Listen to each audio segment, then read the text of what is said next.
kaç yüzyıldan beri yürüyor. Yürüyor biri, rüzgarın damarında dalgalanarak çocukların yüzünde kıvrılıyor. Kavgalardayken olanca gücüyle kız saçına mızrap vurup ağıt yakıyor. Meçhul ki bakılmaz kadar çirkin, yok adı yeryüzünde, ne de yüzünde insanın, bir de gülüşler telle örgülü.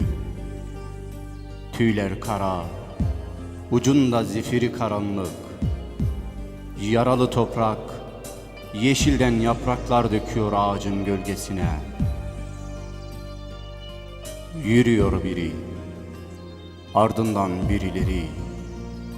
Umudun şakağından öpüp, karanlığında gölgenin, nazlı güneşin yanağında pırıldayan elmas gibi, gözleri barut, namlu gibi, sabahın pırıl pırıl berraklığına, ressamın mavi yüzlü albümünden dünyadan yokluklar sergileniyor. Şu kalabalığında insanların ve sonra şairin dizeleri karanlıklarda uyumaya başlar. Umut vurur sabahın yüzüne.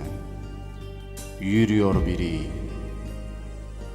birileri ardından.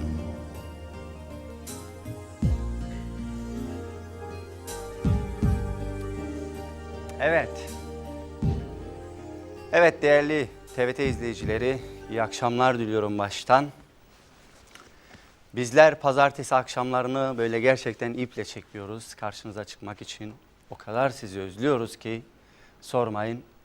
Ve biliyorum ki aranızda şu an bizi özleyen, ekran başında bizi bekleyen değerli seyirciler vardır. Buradan hepinize iyi akşamlar diliyorum.